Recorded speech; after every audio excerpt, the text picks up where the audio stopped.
Hello everyone, welcome to our YouTube channel. आज हम पढ़ेंगे बोन मैरो ट्रांसप्लांट। ठीक है, तो बोन मैरो ट्रांसप्लांट से पहले हम ये जान लेते हैं कि बोन मैरो क्या होता है।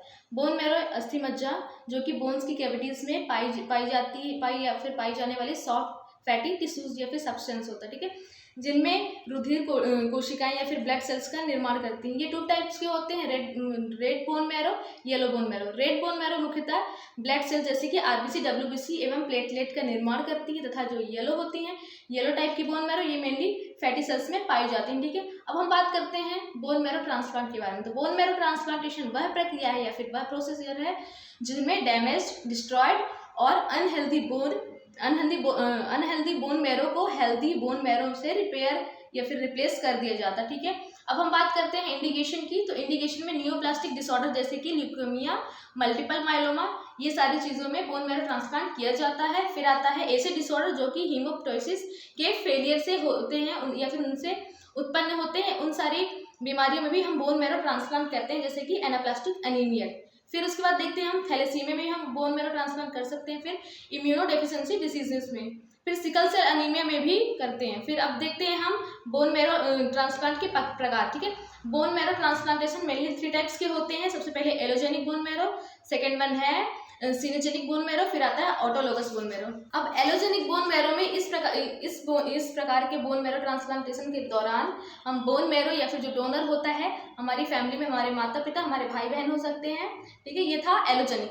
अब सिनेजेनिक में क्या होगा, इसमें डोनर हमारा आइडेंटिकल ट्विंस होगा सिनेजेनिक में। देन ऑटोलोगस में इसमें डोनर हम खुद स्वयं होंगे। ठीक है, ये था हमारा types of bone marrow transplantation. अब हम बात करते हैं अस्थि मज्जा या फिर प्रोसीजर की। ठीक है, तो हम फर्स्ट वन प्रोसीजर देखते हैं इन case of allogenic bone marrow. ठीक है, अगर एलोजेनिक बोन मैरो ट्रांसप्लांटेशन हो रहा हो तो हम क्या प्रोसीजर फॉलो करेंगे। सबसे पहले इसमें देखेंगे हम डोनर की पहचान करेंगे। डोनर की पहचान हम कैसे करेंगे, हम डोनर देखेंगे, सही कुछ स्टेप्स फॉलो करेंगे। ठीक है, डोनर की पहचान में उसकी इन्वेस्टिगेशन करेंगे बोन मैरो की, कि वो हेल्दी डोनर है या नहीं, अनहेल्दी है, ये इस कैपेबल में है कि वो डोनेट कर पाएगा। ठीक है, तो ये सारी चीज़ें देखेंगे। फिर डोनर की प्रिपरेशन देखेंगे। ठीक है, preparation of donor. Then third one देखेंगे हम bone marrow from the donor. उसके बाद हम देखेंगे ब्लड सेल्स, डोनर से रिसीव की गई बोन मैरो हम ब्लड ट्रांसफ्यूजन की भांति कंट्रोल करेंगे। अब हम बात करते हैं procedures of bone marrow transplantation. तो in case of allogenic bone marrow transplantation,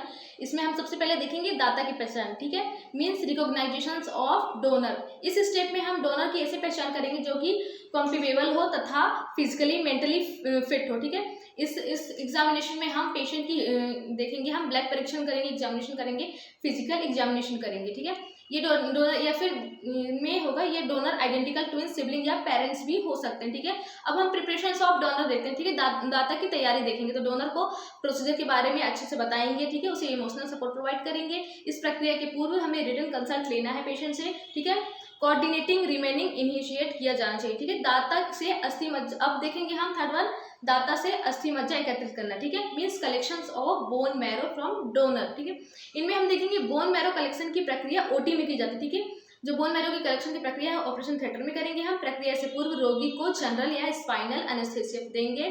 फिर मल्टीपल एस्पिरेशन के द्वारा इलियक क्रस्ट और स्टर्नम से हम बोन मैरो कलेक्ट करेंगे। प्रायः 500 ml to 1000 ml bone marrow collect किया जाता है। अब हम बात करते हैं ट्रांसप्लांट की, प्रत्यारोपण। ठीक है, तो डोनर से रिसीव की गई बोन मैरो को हम ब्लड ट्रांसफ्यूजन की भांति ही सेंट्रल लाइन के द्वारा इन्फ्यूज कर दिया जाता है, या प्रायः बोन मैरो को कीमोथेरेपी या फिर रेडियोथेरेपी के 48 to 78 आवर बाद ही दिया जाता है। मीन्स कीमोथेरेपी और रेडियोथेरेपी स्टॉप करने के 2-3 दिन बाद ही बोन मैरो ट्रांसप्लांट किया जाता है। ठीक है, अब हम बात करते हैं 5th नंबर इनग्राफ्टमेंट की। ठीक है, तो बोन मैरो ट्रांसप्लांटेशन की शुरुआती कुछ दिनों के दौरान इन्फ्यूज की गई bone marrow cells marrow formatting sites और माइग्रेट करती हैं तथा रिप्लेसमेंट ब्लड सेल्स के प्रोडक्शन की प्रक्रिया को प्रारंभ कर देती है। यह प्रक्रिया इंग्राफ्टमेंट कहलाती है। ये प्रायः ये सेल इन्फ्यूजन के बाद 12 से 15 दिनों बाद ही या फिर 12 से 15 दिनों के अंदर न्यू ब्लड सेल्स का प्रोडक्शन करती हैं। ठीक है, जब इंग्राफ्टमेंट कंप्लीट नहीं होता, रिसिपेंट को इन्फेक्शन, हेमरेज तथा एनीमिया के चांसेस या फिर संभावना बढ़ जाती है। फिर सेकेंड हम बी नंबर देखते हैं, इन case of allogenic bone marrow transplantation. इस प्रक्रिया में डिसीजेस रिमेंशन के दौरान व्यक्ति को हेल्दी बोन मैरो एस्पिरेट कर ली जाती है व्यक्ति की, तथा आवश्यकता अनुसार उसे केमिकली ट्रीट किया जाता है और फिर से लो टेम्परेचर पर स्टोर किया जाता है और इसके बाद इस बोन मैरो को उसी व्यक्ति में इन्फ्यूज कर दिया जाता है। ठीक है, अब इसमें हम देखते हैं कौन कौन सी कॉम्प्लिकेशंस आ सकते हैं। तो सबसे पहले इंग्राफ्ट नहीं होने की वजह से रोगी में निम्न प्रकार की समस्या आएंगी, जैसे कि अनीमिया हो गया, हीमरेज हो गया, इन्फेक्शन हो गया। ठीक है, then graft versus host disease. अब हम देखते हैं ग्राफ्ट वर्सेस होस्ट डिसीज को हम GVHD के रूप में भी लिखा जाता है। ठीक है, प्रत्यारोपण या फिर ट्रांसप्लांटेशन के पश्चात जब डोनर ऑर्गन द्वारा होस्ट को फॉरेन बॉडी मानते हुए इसका रिजेक्शन कर दिया जाता है तो इसे ग्राफ्ट वर्सेस होस्ट डिसीज कहते हैं। ठीक है, अब हम देख लेते हैं नर्सिंग मैनेजमेंट। तो पोस्ट ट्रांसप्लांटेशन पीरियड में रोगी को क्लोजली मॉनिटर करना चाहिए, क्योंकि जब इंग्राफ्टमेंट कंप्लीट नहीं होता तब पेशेंट में निम्नलिखित कुछ सिम्टम्स दिखाई देते हैं, जैसे कि अनीमिया, हीमरेज और इन्फेक्शन। ठीक है, ये नई ब्लड सेल का प्रोडक्शन नहीं स्टार्ट होने के कारण होते हैं। अब देखते हैं सेकंड नंबर, आवश्यकता अनुसार इस पीरियड में हम रेड ब्लड सेल तथा प्लेटलेट ट्रांसफ्यूजन किया जाना चाहिए, बिकॉज ये अनीमिया तथा हेमरेज की रोकथाम के लिए सहायक होते हैं। फिर हम देखते हैं इन्फेक्शन की रोकथाम हेतु चिकित्सकीय परामर्श लेनी चाहिए तथा एंटीबायोटिक थेरेपी दी जानी चाहिए। फिर रोगी के परिजनों को भी रोगी के ट्रीटमेंट तथा केयर में शामिल करना चाहिए।